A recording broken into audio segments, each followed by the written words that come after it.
기도하겠습니다. 하나님 아버지 감사합니다. 오늘도 저희들을 한 장소에 또 한 마음으로 한 몸으로 모이게 하시고 하나님께 경건하게 예배할 수 있도록 은혜 주신 것을 감사합니다. 오늘 우리들의 예배 가운데 주님 함께 하시고 저희들의 몸을 새롭게 하셔서 주님을 잘 섬기게 하시며 들려주는 말씀을 통하여 이 험난하고 그리고 괴로운 일들이 많이 있지만 그러나 그 가운데서도 하나님과 함께 기쁨으로 살아갈 수 있도록 주의 종도를 축복하시고 말씀 위에 든든히 서가는 우리 모든 교우들이 되게 하여 주옵소서. 예수님의 이름으로 기도하옵나이다. 아멘. 예, 우리가 오늘 함께 읽은 다니엘서 2장 31절부터 35절에 있는 말씀을 중심으로 해서 손대지 아니한 돌이라고 하는 제목으로 말씀을 드리도록 하겠습니다. 우리는 지난주에 다니엘이 은밀한 일을 알리시는 하나님이 왕에게 알려서 왕이 알게 하려고 하셨다는 말을 전해 주었습니다. 이 말 속에는 세계와 인간 역사를 이끌어 가시는 참된 신은 오직 하늘의 하나님이라는 사실, 그리고 하나님 한 분이라는 것을 은연중에 나타내려는 의도가 있었다. 그래서 하나님은 시간을 주관하시고 현재와 미래의 역사를 지배하시는 분이시기 때문에 그것을 펼쳐나가기에 앞서 은밀한 비밀을 꿈을 통해서 왕에게 알려주고자 한 것이었다. 그러니까 우리는 보통 그런 말을 합니다. 시간에 대해서 하나님은 영원한 현재다. 우리 인간에게는 과거, 현재, 미래가 있을 수 있지만 하나님에게는 현재라고 하는 사실입니다. 그렇다고 하는 것은 무엇인가 하면 세상의 권력이 어떠하든지 간에 그 모든 것을 주관하시는 분은 하나님이다 라고 하는 것입니다.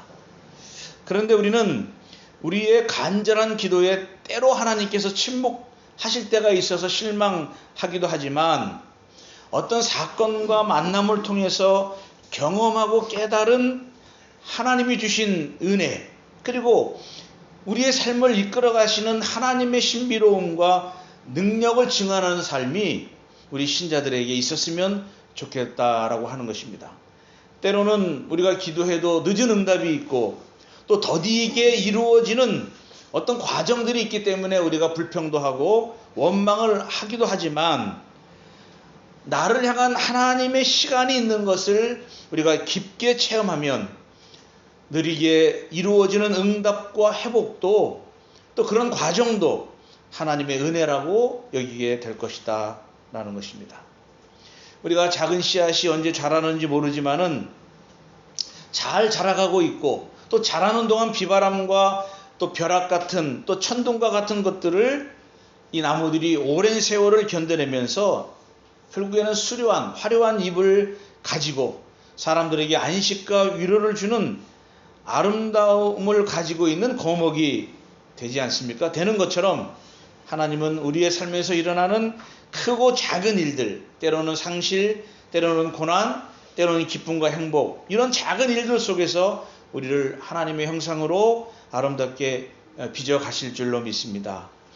다니엘과 친구들 그리고 이름 없는 신앙인들은 포로로 끌려온 바벨론의 유배지에서 하나님의 섭리를 깨달으면서 안 되는 것도 하나님의 은혜라는 사실을 이제 우리는 다니엘을 통해서 그들도 체험하게 되고 우리도 처절하게 하나님의 뜻을 체험하게 되는 것입니다. 오늘 우리가 읽은 본문은 다니엘이 왕이 꾼 꿈의 내용을 자세하게 소개합니다. 여기에서 다니엘은 네 가지 금속과 진흙으로 된 한 큰 신상의 이미지를 설명하고요. 그 신상이 사람의 손으로 하지 아니한 돌, 즉 손대지 않은 돌을 통해서 그것이 파괴되고 그 이후에 그 돌이 큰 산이 되어서 온 땅을 가득 채우는 그런 꿈의 내용을 이제 설명하는 것이 오늘 본문의 내용으로 이루어져 있습니다. 그런 본문을 우리가 한번 보면은요, 31절과 35절까지는 왕이 꾼 꿈의 내용에 대해서 말씀을 하고 있습니다. 다니엘이 전하는 꿈은 두 부분으로 되어 있는데요. 31절부터 33절, 그리고 34절부터 35절로 되어 있는데요. 31절 말씀에 보면 왕이여 왕이 한 큰 신상을 보셨나이다 이렇게 시작을 하고 있습니다. 보았다. 우리가 한글 성경에는 다른 말이 있지만 이 원어 성경에 보면 보았다라는 것이 먼저 시작을 하고 있습니다.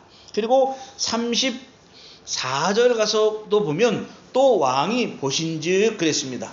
역시 보았다라는 것으로 시작이 되죠. 그러니까 이 31절부터 35절은 두 부분으로 되어 있지만 그 두 부분을 이끌고 있는 단어는 보았다라고 하는 단어가 이끌고 있습니다.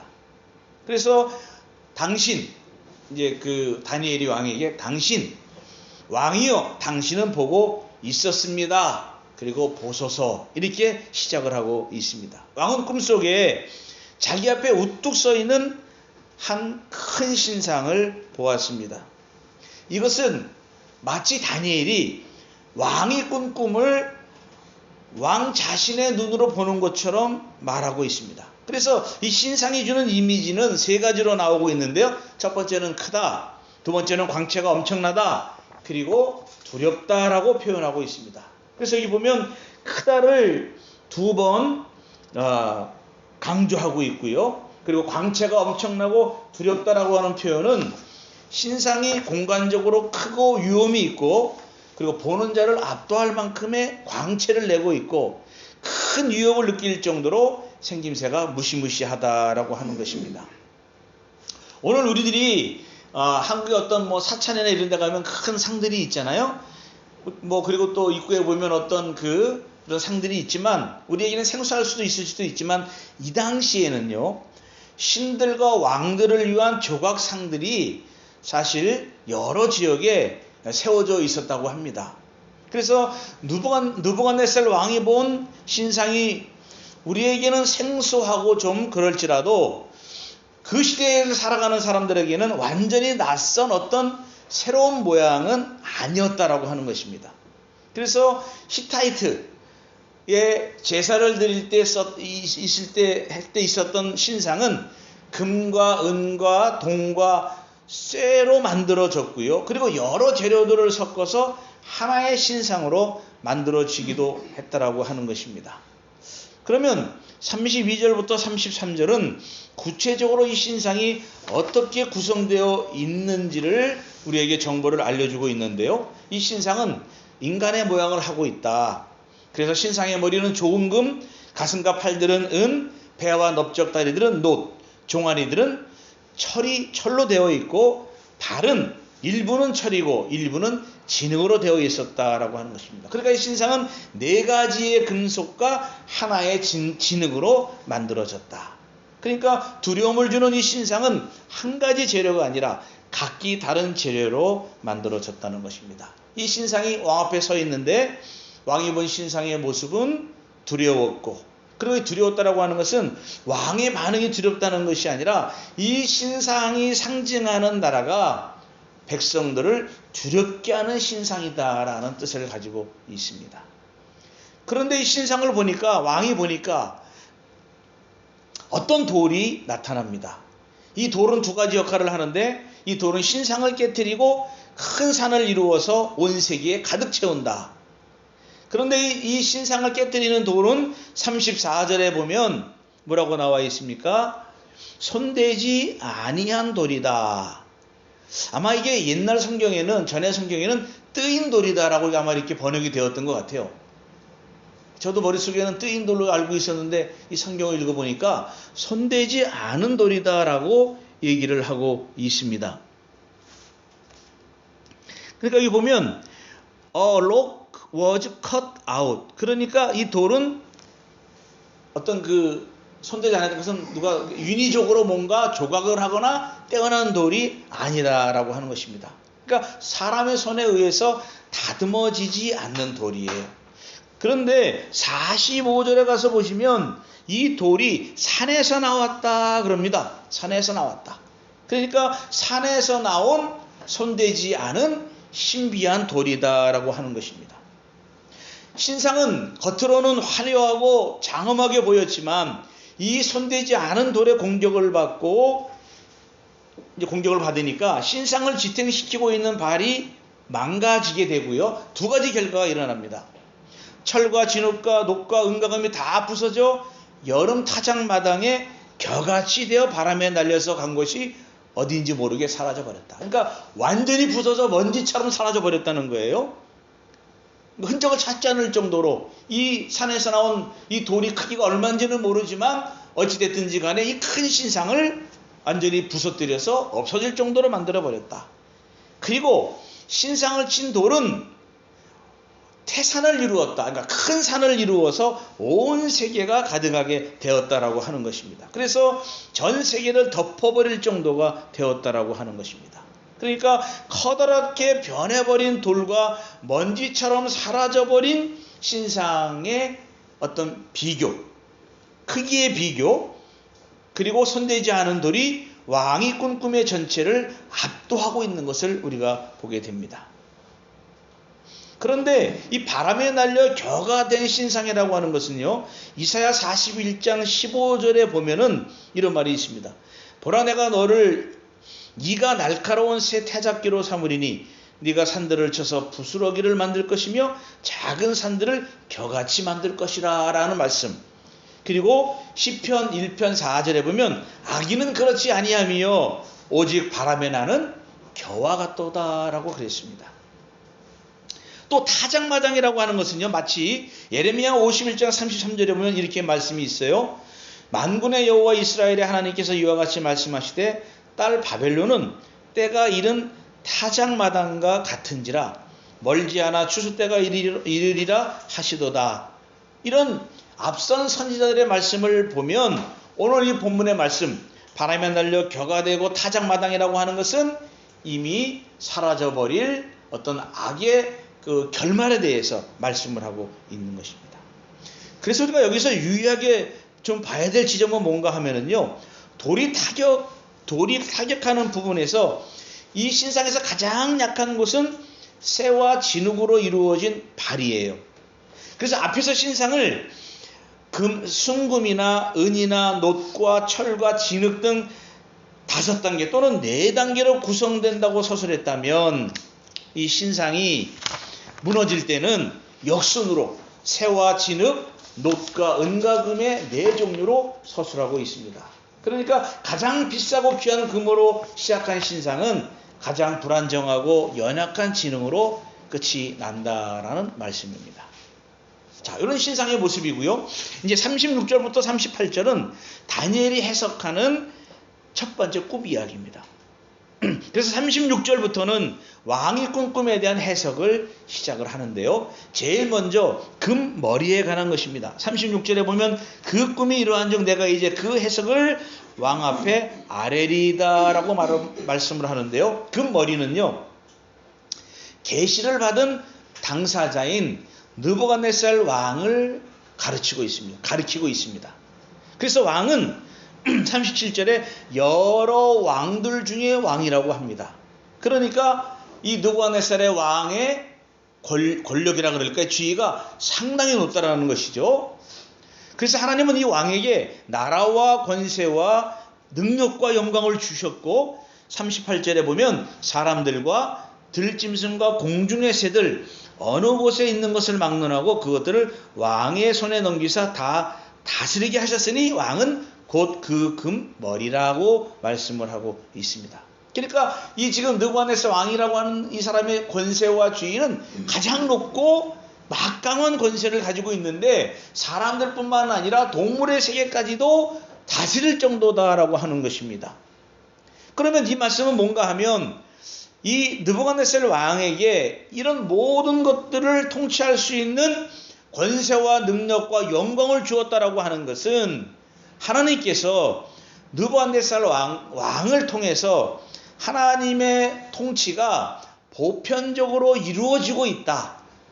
그러니까 하나님의 백성은 아니지만 일반적인 사람들에게도 이 다스릴 수 있는 어떤 권세를 주었고 또 왕이 되었다라고 하는 그런 모형으로 우리는 볼 수 있다라고 하는 것입니다. 그러니까 다니엘은 분명히 말을 하고 있는데요. 이 다니엘 그 느부갓네살 왕 앞에서 다니엘은 왕을 아주 극존칭을 써서 칭송을 합니다. 그렇지 않습니까? 37절에 보니까 영광을 왕에게 주었다. 최고의 표현으로 왕을 칭송하지만 왕의 권력과 통치의 근원과 권력은 왕에게서 나온 것이 아니라 하늘의 하나님으로부터 온다라고 하는 것을 분명하게 표현하고 있는 것이에요. 그래서 하나님의 이름을 어떻게 부르는가 하면 하늘의 하나님으로 부르고 있습니다. 하늘의 하나님으로. 우리가 많이 부르지는 않지만 헌금 찬송 634장을 보면 모든 것이 주께로부터 왔으니 라고 하는 그런 그 찬송이 있거든요. 이 말씀은, 이 곡은요, 역대상 29장 14절의 말씀에서 작사가 되었습니다. 그래서 연관된 구절, 그 앞구절 11절과 13절을 보면 이런 말씀이 있습니다. 위대하심과 권능과 영광과 승리와 위엄이 다 주께 속하였사오니 천지에 있는 것이 다 주의 것이로소이다. 여호와여 주권도 주께 속하였사오니 주는 높보사 만물의 머리라고 고백을 하고 있어요. 자, 이것은 무슨 말인가 하면요, 이스라엘의 고백만이 아니라는 거예요. 창조 때부터 일반 세상의 보존과 발전을 위해서 일반 은총을 하나님께서 베풀어 주셨다라고 하는 것입니다. 그러니까 하나님을 믿지 않는, 예수님을 그리스도로 믿지 않는 사람들도 건강하고 잘 살고 또 잘 되는 사람들이 있잖아요. 이거는 하나님이 주신 일반 은총 때문에 주었다는 것이고요. 그리고 이 일반 은총이 지금도 여전히 주어지고 있다라고 하는 것이에요. 그래서 국가나 가정, 사회와 같은 각 영역에도 그 영역의 발전과 발전에 맞는 은총과 주권이 각기 주어졌기 때문에 오늘 본문에 나오는 느부갓네살 왕도 하나님이 주신 일반 은총으로 인해서 모든 것을 다스릴 수 있는 권한을 부여받았다라고 하는 것입니다. 그래서 하늘에 계신 하나님께서 이방 왕에게 이스라엘 백성을 통치할 권한을 준 것은 왕의 권력 때문이 아니라, 왕의 어떤 군사력 때문이 아니라 하나님으로부터 주어진 은총이라고 하는 것을 명백하게 고백하고 있는데, 이것을 우리가 일반 은총이라고 합니다. 그러니까 일반 은총은 창조주 하나님께서 모든 피조물들에게 주시는 일반적인 사랑, 이것이 제너럴 그레이스, 일반 은총이다라고 말을 할 수 있는 것입니다. 그래서 온 세상의 주권과 권능 그리고 권세가 하나님께 속하였다고 한다면 이 세상의 모든 운명은 주님의 손에 의해 결정되는 것이다. 따라서 다니엘이 왕 앞에서 이런 말을 하고 있는 것은 오늘 우리들에게 어떻게 적용시킬 수 있느냐? 세상의 모든 정부, 단체, 교회 등 모든 지도자들은 하나님의 권위 아래 순종해야 된다는 거예요. 그리고 하나님을 두려워하고 하나님의 권위에 순복한다면 지도자들은 자기의 권세를 내려놓고 하나님이 원하시는 뜻을 받들어야 된다라고 하는 것입니다. 그러니까 하나님을 믿는 사람이 왕이 되고 대통령이 되고 수상이 돼서 그 사람들만 하는 것이 아니라 하나님을 알지 못하는 모든 사람도 그 권세를 주신 것은 하나님이기 때문에 그 사람들도 하나님의 뜻에 따라서 이 나라를 잘 다스리고 해야 된다라고 하는 것입니다. 그렇기 때문에 오늘 본문에 있는 말씀은요, 세상의 권력들도 하나님의 뜻에 완전하게 따라야 된다라고 한다면 우리 그리스도인은 세상의 권세가 하나님에게서 온 것인지 아니면 악한 세력에서 온 것인지도 구별해야 된다라고 하는 것입니다. 부패한 권력은 하나님이 세우신 권력이 아니라고 하는 것이에요.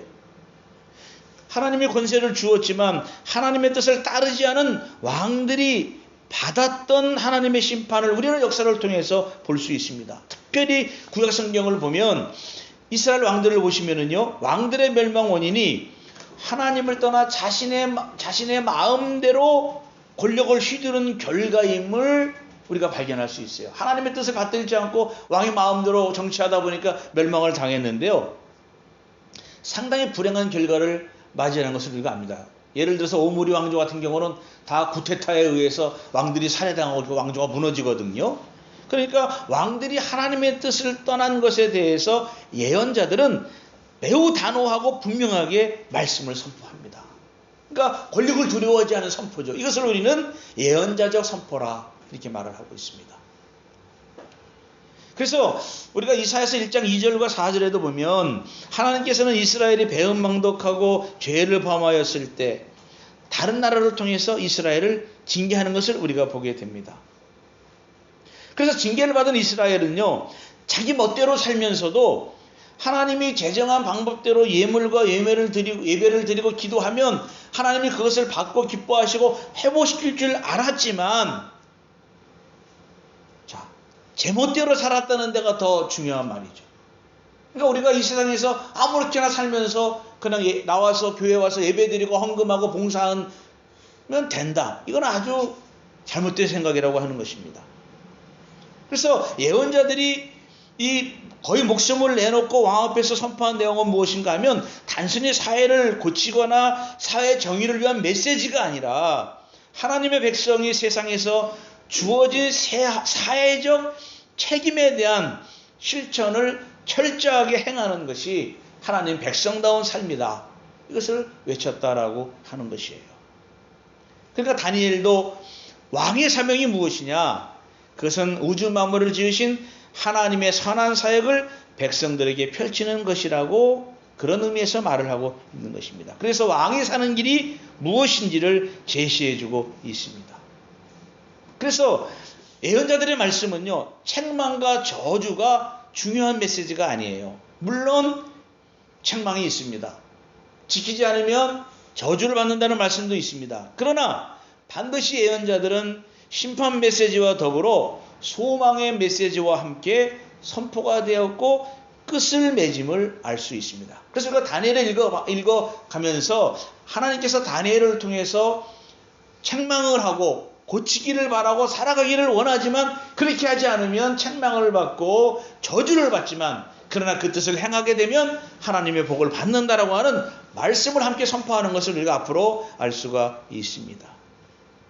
그렇기 때문에 여러분, 하나님이 허락하지 않은 권세, 이런 것들이 영원한 것처럼 보이지만은 그 권세는 하나님과 무관하다고 하는 것이에요.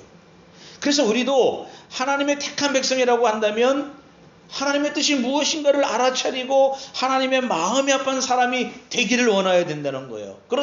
그게 뭐냐? 악을 버리고 선한 행실과 온유한 말로 이 세상을 살아가야 된다라고 하는 것을 분명히 말씀하고 있습니다.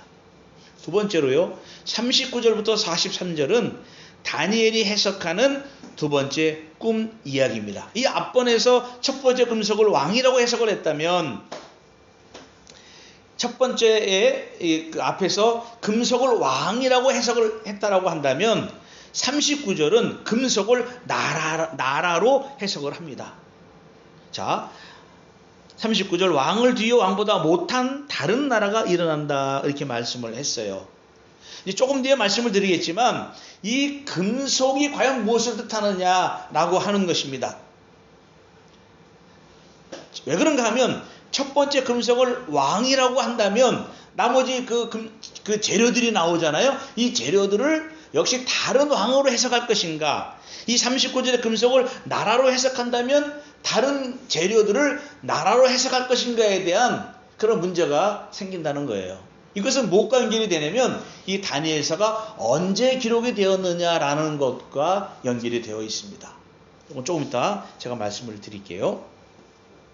자, 다니엘은 첫 번째 금속이 바벨론 나라가 아니라 느부갓네살 왕이라고 말하지만 39절 이하는 왕과 나라를 비교하고 연속적으로 나라들을 언급하고 있습니다. 이것은 조금 전에 말씀드린 대로 처음에는 네 금속을 네 명의 왕들로 해석을 하였지만 후대에는 네 왕을 네 나라로 재해석하였을 가능성이 있다라고 하는 거예요. 그래서 다니엘서 2장 36절부터 38절 그리고 44절과 45절은 네 명의 왕으로 이루어진 바벨론을 전제로 한 이야기다 라고 하는 것을 생각하면 두 가지 본문은 자연스럽게 연결해서 읽을 수가 있어요. 그러면 중간에 있는 39절과 43절은 새 금속들에 대한 해석과 넷째 나라에 대한 해석의 첨가로 이루어져 있다라고 하는 것입니다. 자, 그래서 이제 본문으로 들어가 보시면은요. 자, 본문은 금, 은, 동, 놋, 쇠 등의 금속들이 구성하는 한 나라는 언급되지 않고 금속이 상징하는 나라들이 금머리 또는 은 같은 나라, 놋 같은 나라, 쇠 같은 나라의 순서로 연속적으로 등장하는 틀로 바뀌었어요. 원래 신체의 구분은 머리, 가슴과 두 팔, 배와 넓적다리, 종아리, 발 이렇게 5부분으로 구분을 하고 있는데요. 이것을 해석할 때에는 네 나라는 발과 발가락을 제외한 4가지 신체 부위에 해당하는 금속을 왕 또는 나라로 해석하였고요. 발과 발가락은 넷째 나라에 첨가된 설명으로 해석을 하고 있습니다. 자, 그래서 4개의 금속은 여기는 금속의 종류가 4가지라고 그랬죠. 이 금속을 바벨론의 4왕으로 해석을 하게 되면 금머리는 계시를 받은 당사자인 느부갓네살을 의미하고 있고요. 그리고 4명의 왕은 누구냐? 4명의 왕은 누군가 하면 느부갓네살 왕의 나라, 벨샤살 왕의 나라, 다리오 왕의 나라, 고레스 왕의 나라 이렇게 4명의 나라, 그러니까 바벨론을 다스렸던 4명의 왕과 나라로 해석할 수 있다라고 하는 거예요. 좀 더 강조하거나 덧붙여 설명을 하면 4개의 금속은 4명의 왕을 얘기하고 있는데 4명의 왕이 다스린 4개의 나라라고 하는 것이에요. 그러니까 이거는 역사적으로 유대인들이 바벨론에 끌려가서 몇 년간 포로 생활을 합니까? 70년을 포로 생활을 하고 위에 돌아올 때 그 포로기 70년 안에 멸망하는 4개의 금속, 즉 4개의 나라를 설명하는 그 나라를 다스렸던 왕이다라고 하는 것입니다. 그리고 이 4개의 나라에 들어가지 않는 5번째 나라, 그 5번째 나라가 뭐냐? 그것은 하나님의 나라로 우리에게 말씀해주고 있습니다. 그러니까 4개의 금속으로 이루어진 4명의 왕은 다른 왕이 다스리는 같은 나라라, 이렇게 우리가 말씀을 할 수 있어요. 그리고 신상의 4번째 부분이 철과 진흙으로 되어 있다고 그랬잖아요. 철과 진흙으로, 여기 보시면 철과 진흙으로 되어 있지 42절에 말씀하고 있잖아요. 이거는 바벨론의 마지막 정치적 상황을 얘기하고 있는 것인데요. 즉 제사장 출신인 바벨론의 왕 나봇니드는 자기 아들 벨사살에게 국가의 일을 맡기고 정신적인 활동에 전념했지만 벨사살은 끝까지 왕위에 오르지 못했다는 것을 말씀을 하고 있고요. 다니엘서에서는 바벨론의 마지막 왕인 벨사살만을 알고 있고, 그리고 벨사살 왕을 느부갓네살의 아들이고 후계자로 소개하고 있는 것으로 본다면 여기에 나오는 4가지의 금속은 한 나라를 다스리는 4명의 다른 왕이다라고 또 우리가 생각해 볼 수 있습니다. 자, 그렇다면 이제 느부갓네살 왕의 나라 다음은 은과 놋, 새로 상징되는 나라들이고요. 느부갓네살 왕의 나라보다 못한 나라로 해석을 합니다. 그러니까 점점 이 나라의 어떻게 됩니까? 그 운명이 쇠해져 간다는 것이죠. 그렇죠? 자, 그리고 이 41절부터 43절에 있는 말씀은 넷째 나라에 대한 보충 설명이에요. 여기서는 꿈에서 언급되지 않은 발가락이 첨가됩니다. 41절과 31절 보시면 왕께서 그 발과 발가락이 얼마는 토기장이의 진흙이요 얼마는 쇠인 것을 보셨은즉 그 나라가 나눌 것이다 라고 말씀을 합니다. 그러니까 발가락이 첨가되기 전에 41절의 상반절은 쇠와 진흙으로 이루어졌고, 이건 무슨 말씀인가 하면 나라가 나누어진다. 그리고 나누인 나라들 중에서 얼마는 든든하고 얼마는 부서진다. 그리고 쇠와 진흙이 섞인다는 것은 그 둘이 다른 민족과 서로 섞여지지만 합하여지지는 않는다라고 말을 하고 있습니다. 그러니까 결국 이 가장 강했던 느부갓네살 왕의 권력이 점점 은과 녹과 쇠와 이게 흙으로 가면서 네 명, 같은 나라를 다스리는 네 명의 왕이든지 아니면 전혀 다른 네 나라들을 가리키고 있든지 어떻게 표현하든지 간에 왕의 권력과 나라들은 영원하지 않다는 것을 분명하게 말씀하고 있습니다. 이 나라가 어떤 나라냐 것은 뭐 학자들이 여러 가지 논의를 하고 있지만 그게 중요한 것이 아니라 어떤 나라든지 영원하지 않다. 여러분 금이라고 하는 것은 이 당시에 재련 기술로 상당히 뽑기 힘들잖아요. 그렇다면 금이 얼마나 강합니까? 고귀하고 강한 나라라는 거예요. 그러니까 굉장히 값이 있는 재질로 이루어진 나라인데 그 나머지 나라들도 금보다는 못하지만 역시 강력한 나라다라고 하는 것이죠. 그런데 순금으로 된 나라도 오래가지 못했다면 바뀌어서 다른 나라가 들어섰다고 하지만 그 나라는 금으로 세워진 금 같은 나라보다 약하기 때문에 금방 무너지고 사라지게 된다라고 하는 것입니다. 그러니까 그 다니엘은 예언자적 선포가 뭔가 하면 이 절대 권력을 가진 느부갓네살 왕 앞에서 당신이 가지고 있는 이 세상의 나라는 영원하지 못합니다라고 하는 것을 왕 앞에서 꿈을 얘기해주고 해석해주고 있는 것이에요. 더불어 다니엘서와 예언서를 알고 있는 고난 중에 이스라엘 백성들이 있지 않습니까? 이 사람들에게 또 다른 면에서 용기를 주는 거예요. 그건 뭔가 하면 우리를 무너뜨리는 악의 세력은 곧 멸망할 것이다. 그러니까 신앙을 가지고 견디며 꾸준히 하나님을 바라보아라. 그러면서 위로와 용기를 주고 있는 것입니다. 여러분, 이스라엘의 거짓 예언자들은 왕의 심기를 살피면서 왕이 듣기 좋아하는 말을 하였지만은요, 다니엘은 하나님이 보여주신 꿈을 그대로 말하는 용기를 우리는 볼 수 있습니다. 그러면서 왕의 권세가 하나님이 주신 것이기에 그것을 칭송하고 존중하지만 왕의 나라가 오래 지속되지 못할 것도 분명하게 선언하고 있습니다.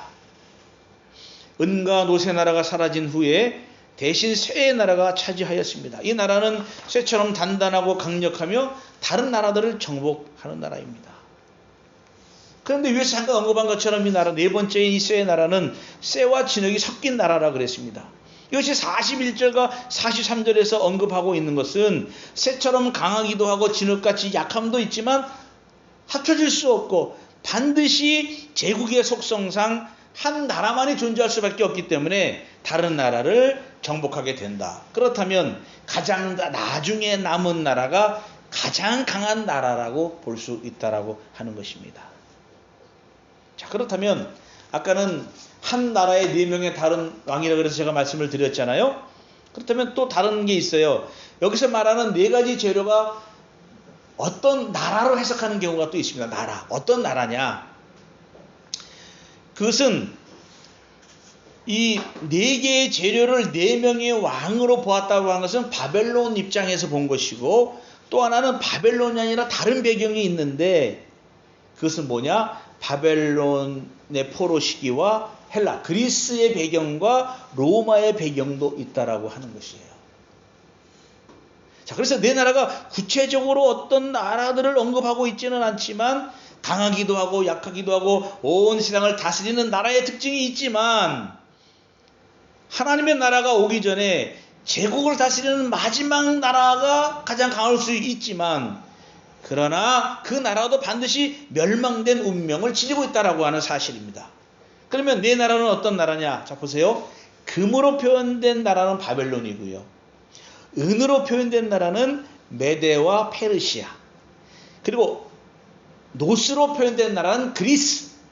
쇠로 표현된 나라는 로마로 봅니다. 이것을 우리가 로만스 뷰라 그래요. 로마적 관점이라 그럽니다. 또 하나 보세요. 금으로 해석된 나라는 바벨론과 느부갓네살이고요.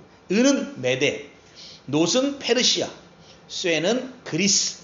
이것을 그릭 뷰라 그래서 그리스 관점이라고 말씀을 하고 있습니다.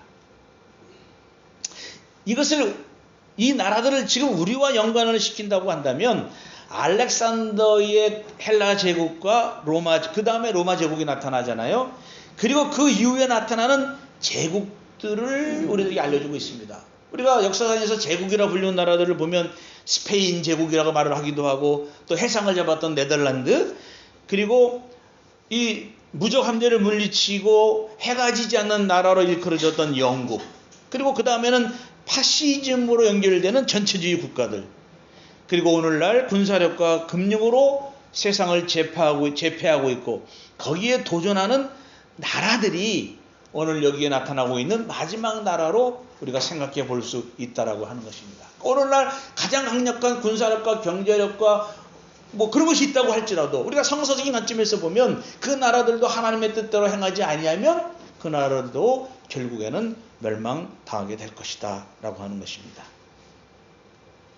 그리고 2장에 있는 말씀은요, 7장에 나오는 네 나라에 관련된 환상과 비교해서 볼 필요가 있습니다. 7장에도 유사한 내용이 또 나오거든요. 그래서 다니엘서 7장 3절과 8절에 보면 다니엘은요, 종말을 향한 하나님의 계시로서 사자와 곰과 표범, 그리고 넷째 짐승으로 표현된 네 나라 사상에 대한 계시를 또한 받고 있다라고 하는 것입니다. 그러니까 이 신상 안에 나타나는 것이 네 명의 왕이든지 네 개의 나라든지 중요한 것은 무엇이냐? 인간의 탐욕으로 세운 나라들의 변천, 권력의 이동은 있지만 그 권력은 제한이 있고 결국은 무너진다라고 하는 진리를 다니엘이 말씀하고 있습니다. 여기 보면 지금까지 강조한 숫자가 뭐가 나옵니까? 4가 나오잖아요. 4. 이집트와 바벨론에서는요, 4는 완전하답니다. 그 당시에.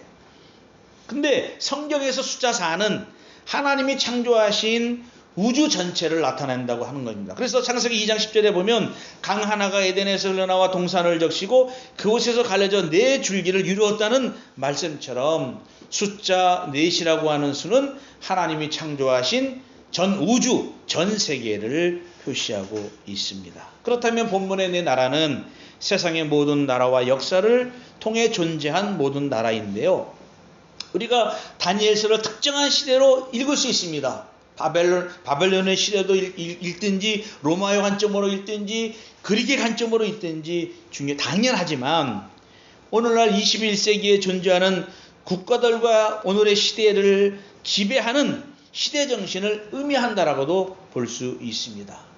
그렇다면 하나님 앞에서 하나님을 의식하지 않는 국가와 문화는 사라지게 될 거라는 겁니다. 비록 다른 나라가 제국을 집어삼킬 듯이 새로 나타나지만 그것들도 곧 사라지게 되고 영원한 권세는 새 것이 없다는 진리를 우리에게 일깨워주고 있습니다. 오늘날 우리 전 세계를 살펴보면 지금 우리 미국과 중국이 서로 막 으르렁거리며 지금 무역전쟁을 하고 있잖아요. 이것들이 서로의 어떤 이익을 위해서 살아가고 있고, 그거밖에 나라들도 어떻게 하면 잘 살고 좀 힘을 가지려고 하고 있지만, 그런 나라들도 하나님의 뜻대로 다스리지 않으면 그것도 무너질 수밖에 없다라고 하는 것이에요. 그래서 오늘 다니엘이 해석하는 세 번째 꿈 이야기가 44절부터 45절에 나오는데요, 이렇게 나오죠. 하늘에 하나님이 한 나라를 세우시리니 이것은 영원히 망하지도 아니할 것이요, 그 국권이 다른 백성에게도 돌아가지 아니할 것이요, 도리어 이 모든 나라를 쳐서 멸망시키고 영원히 설 것이라. 손대지 아니한 돌이 이 산에서 나와서 새와 녹과 진흙과 은과금을 부서뜨린 것을 왕께서 보신 것은 크신 하나님이 장래일을 왕께 알게 하신 것이라. 이 꿈은 참되고 이 해석은 확실하다 그랬습니다. 그러니까 세 번째에 해당하는 다니엘의 꿈 해석의 중요한 관심은 조금 전에 말씀드렸던 바벨론이나 페르시아나 그리스나 로마나 제국에 있는 것이 아니에요. 당시에 있었던 시대에 관심을 가지고 있는데, 네 번째 제국의 시대가 백성들이 몸소리칠 정도의 참혹하고 무서운 시대여 기간이었지만은 인간들이 전혀 생각하지 못한 상황에서 구원의 밝은 빛이 비추어질 것이라고 하는 가능성 있는 소망의 메시지를 다니엘이 전해주고 있는 것입니다. 왜냐하면 바벨론의 시기도 사실은 유대인들이 많은 핍박을 받았지만은요, 사실은 이 나중에 헬라 시대나 로마 시대 이때에 그 안티오코스 4세가 있을 때에는 엄청난 핍박을 많이 받았어요. 정말 이루 말할 수 없죠. 그때를 상징해서 본다면 다니엘의 이 말씀은 정말 사람들에게 희망과 소망의 메시지를 주고 있는 것입니다. 다니엘의 고국인 유대도 처절하게 무너지고 강한 나라의 지배를 받았지만은요, 이 유대를 굴복시킨 나라들도 결국은 멸망을 당한다는 사실입니다. 그래서 44절, 하늘에 하나님이 세우시는 나라는 사람이 세우는 나라가 아니라 하나님이 세우시는 나라입니다. 이 나라는 다른 나라들처럼 멸망당하지 않고 영원히 서고, 국권이 다른 백성이 아닌 하나님의 백성에게 가고, 이 나라는 다른 나라처럼 멸망하지 않고 영원한 나라라고 하는 것입니다. 그래서 하나님이 세우실 왕국은, 이전의 왕국들은 4개의 나라잖아요. 그런데 이 나라를 이 4번째 나라와 이어서 5번째 왕국을 부르지 않는다는 거예요. 연결성이 없어요. 불연속성이에요. 그러면 하늘에 하나님이 세우시는 나라는 어떻게 시작이 됩니까? 손대지 아니한 돌이 이 4나라를 부서뜨림으로써 오게 되는 것이에요. 손대지 않는 돌이 부서뜨림으로써 옵니다. 이 돌은 마지막 나라는 인간의 손이 아니라 인간이 사용하는 방법과는 다르게 하나님의 방법에 의해서 이루어지는데요. 그래서 돌이 산에서 나왔다는 말은 하나님의 임재를 상징하는 시온산을 상징한다, 이렇게 저는 생각을 합니다. 그리고 돌에 대해서는 여러 가지 해석이 있어요. 이스라엘이다, 고레스 왕이다, 시온이다, 메시아다, 마카베오다, 여러 가지 해석을 할 수 있지만, 돌이 태산을 이루어 온 세계에 가득하다는 구절에서 이 돌은 세상에 산돌로서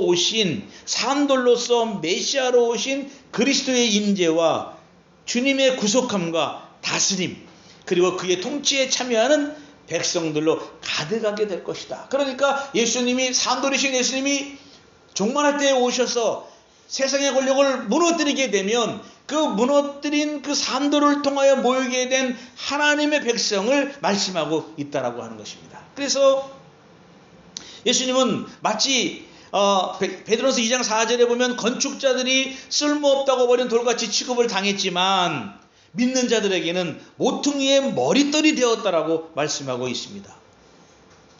세상을 무너뜨린 돌은 누구도 손대지 않은 돌이라고 말씀을 드렸듯이, 누구의 손에 의해 다듬어진 돌이 아닌 거친 돌이에요. 그래서 거친 돌이기 때문에 이 돌은 생명이 있는 살아있는 돌이라고 하는 것입니다. 마태복음 21장 43절에 보면, 그러므로 내가 너에게 이르노니 하나님의 나라를 너희는 빼앗기고 그 나라에 열매 맺는 백성이 받으리라. 이 돌 위에 떨어지는 자는 깨지겠고 이 돌이 사람 위에 떨어지면 그를 가루로 만들어 흩으리라 말씀하고 있습니다. 하나님의 나라를 빼앗기는 백성과 하나님의 나라를 받는 열매 맺는 백성이 있다는 거예요. 돌의 역할은 그 위에 떨어지는 자를 깨지게 하고 가루로 흩어지게 합니다. 그러니까 여기서는 뭐냐? 메시아를 거절하는 백성과 메시아의 말을 듣는 백성의 운명을 예측하고 있다라고 하는 것입니다. 그렇다면 우리들은 하나님 앞에서 있는 그들의 모습으로 서야 된다.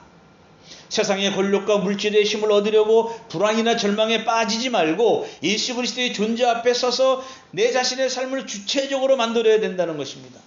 그리스도 안에서 자기의 무력과 자기의 책임을 올바르게 알고, 나는 할 수 없다, 그러나 하나님은 나에게 주신 책임이 있다는 것을 바르게 알고 주님께 의지할 때 하나님은 우리를 그대로 받아주시고, 받아주신 우리가 그대로 하나님께 드려지게 될 때 놀랍고 신비한 일들이 일어난다라고 하는 것입니다. 이 당시 사람들이 제국의 경고함에 포로자들은 절망스러운 상황 속에서 좌절감을 안고 시대를 살아가지만, 다니엘은 하나님이 보여주신 하늘의 은밀한 일을 보고 알았습니다.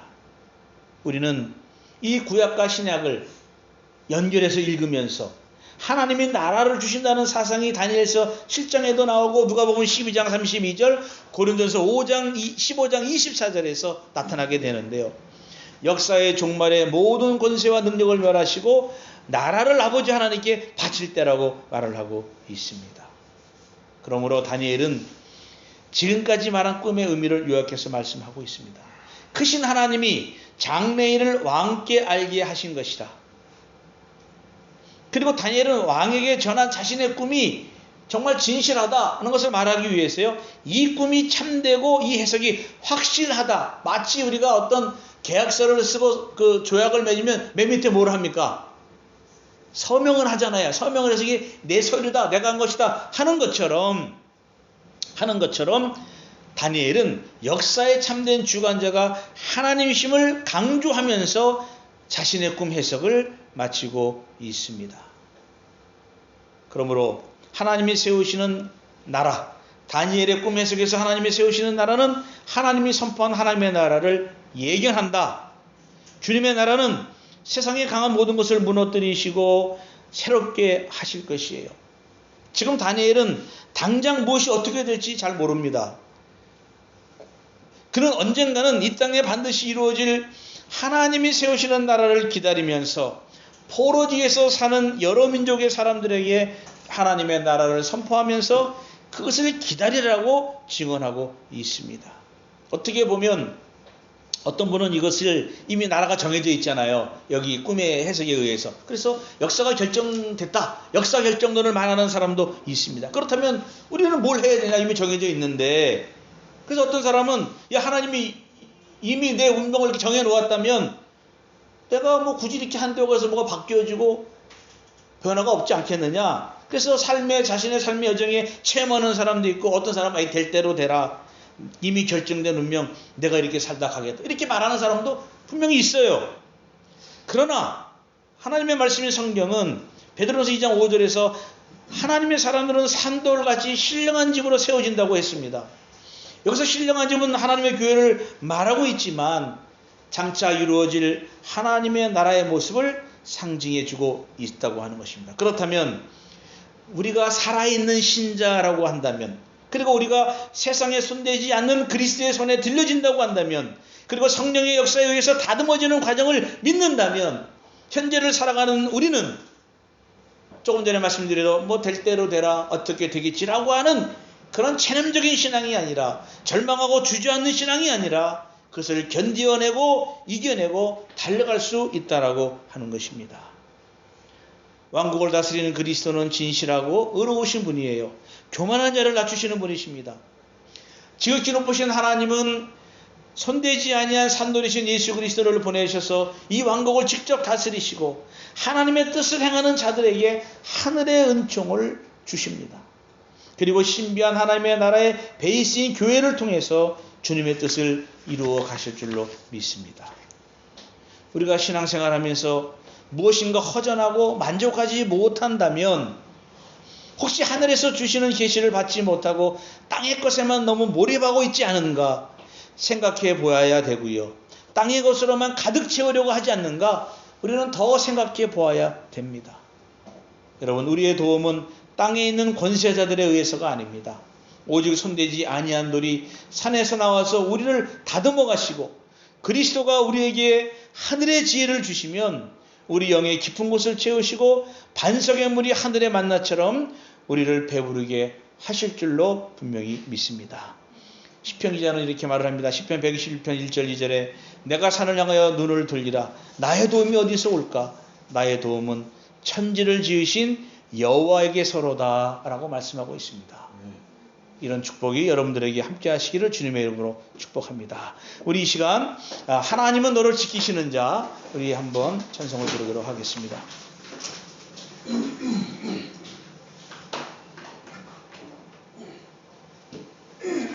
하나님은 너를 지키시는 자, 너의 우편에 그늘 내시니 낮의 해와 밤의 달도 너를 해치 못하리.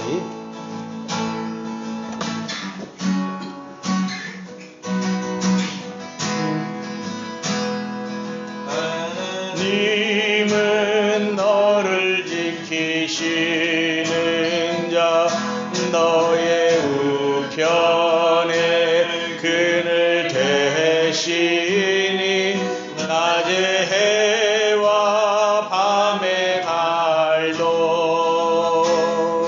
너를 해치 못하리. 하나님은 너를 지키시는 자, 하나님은 너를 지키시는 자, 너의 환난을 면케하시니